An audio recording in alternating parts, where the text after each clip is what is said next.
Alright, so here is my review of Agent Carter Season 2. Now again, kind of like what happened with, Legends of Tomorrow and Arrow and The Flash, I was going to do episode reviews of these, but, shit happened, so I was so far behind, so I decided, you know what, I'm just going to do season finale reviews and then continue on with start over again, start again when the next season rolls around. So hopefully I can live up to that. Yeah. So, what did I think of Agent Carter Season 2? It's one of the best superhero shows no one bothered to watch. No, seriously, I don't think anyone... Here's the thing. I feel like, when the show premiered, I feel like when the new season premiered, I feel like it had a lot going against it, because obviously that was the premiere of, that was the next premiere of, it was the end of the season break for Flash, and DC was also doing the whole, movie announcement thing along with, the new trailer for Suicide Squad. That opening had, Agent Carter had a lot working against it, and even then, it had to compete with The Flash every, I don't mean to sound like a Marvel vs. DC guy, because I'm not. I love the fact that I'm getting so many superhero shows a year, a week even, well, until the break ends. But still, I feel like it had a lot going against it, because obviously The Flash is the more popular show. It's on a, it's on a earlier time date, as well as, it's had I think it's had a bigger following. And not to say Agent Carter doesn't, the TV show doesn't. I just feel like its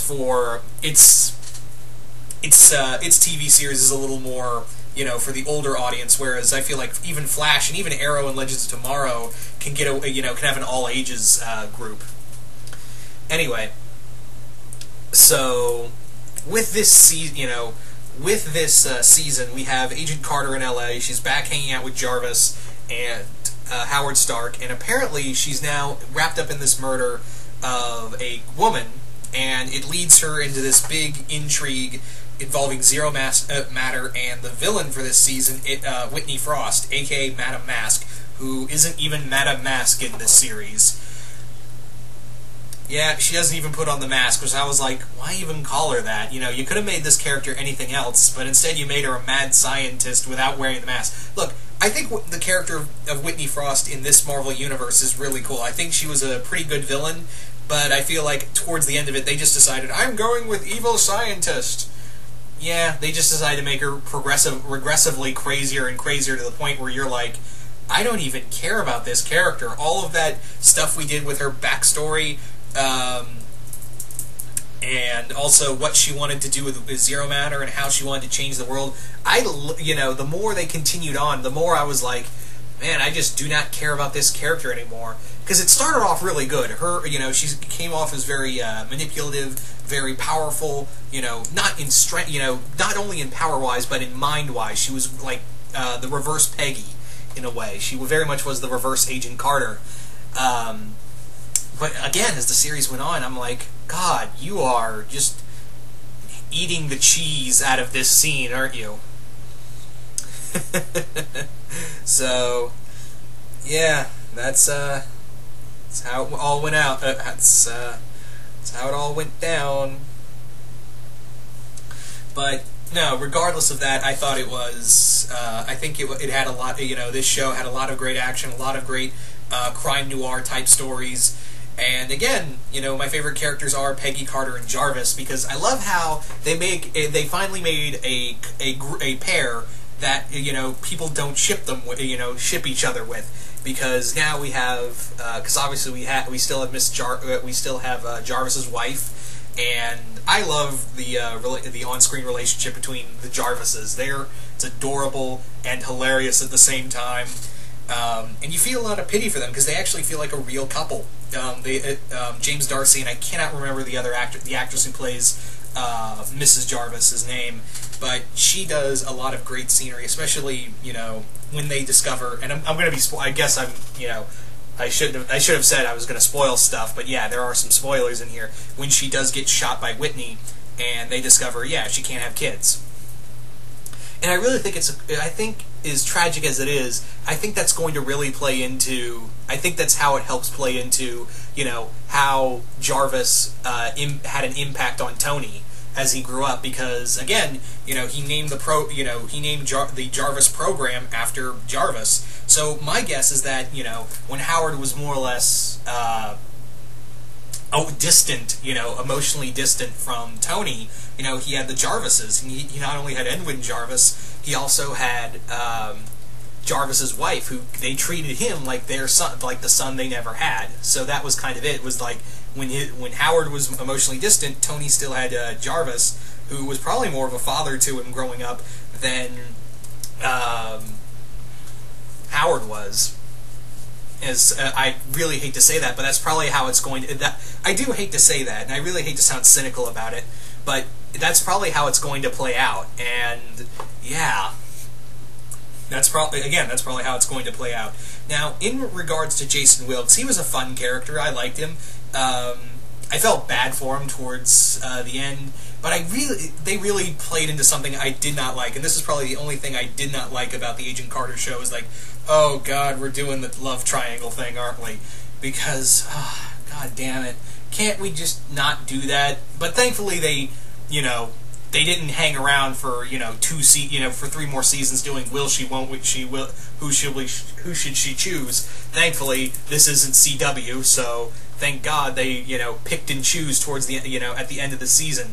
And yeah, she went with Sousa, who, yeah, I liked his character. Jack Thompson, man, that guy was smarmy as all hell. Also, can no one figure out that the Arena Club is Hydra? I mean, we know, obviously if you watched Agents of S.H.I.E.L.D. this season, then you know that the Arena Club is Hydra.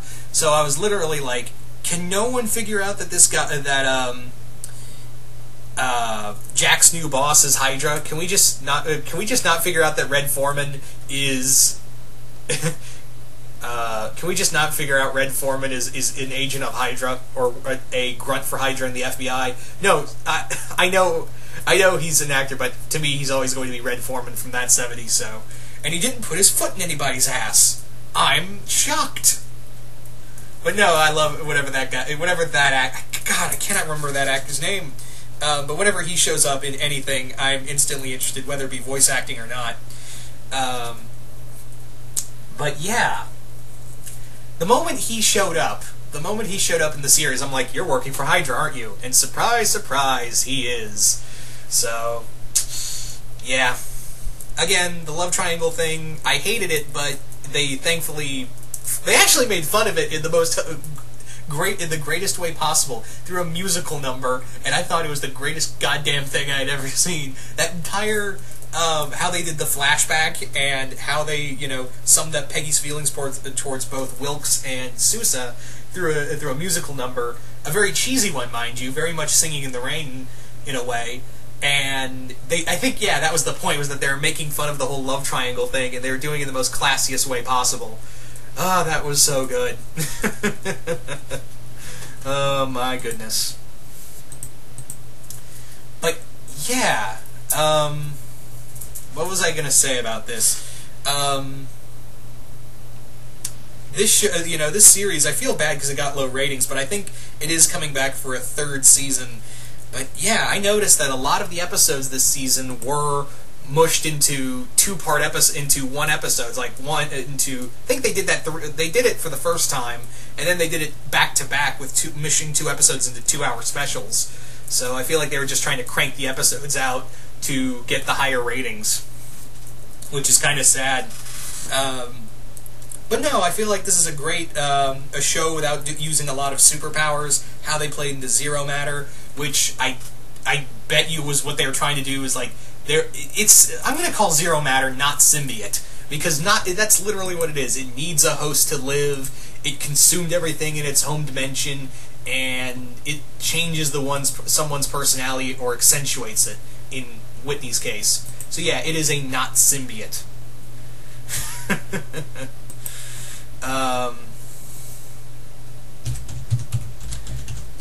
Yeah, that's how I kind of feel.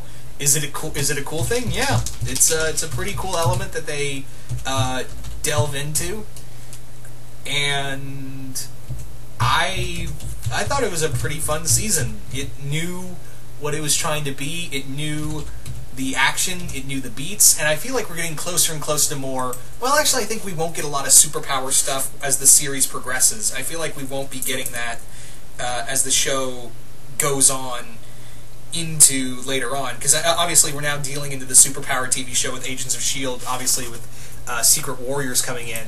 But... yeah, we can do more crime, spy, noir stuff with Agent Carter, which I think is that's a smart idea for Marvel. You've got the gritty superhero dramas on Netflix, you've got the fun superhero show, and the crime noir show on ABC Family for everyone to enjoy. So I feel like it kind of balances itself out in some cases. So all in all, even though that one, there's not really much I can complain about, really, in this show. Agent Carter continues to be an excellent series that I feel like, no one's really watching, which is kind of sad.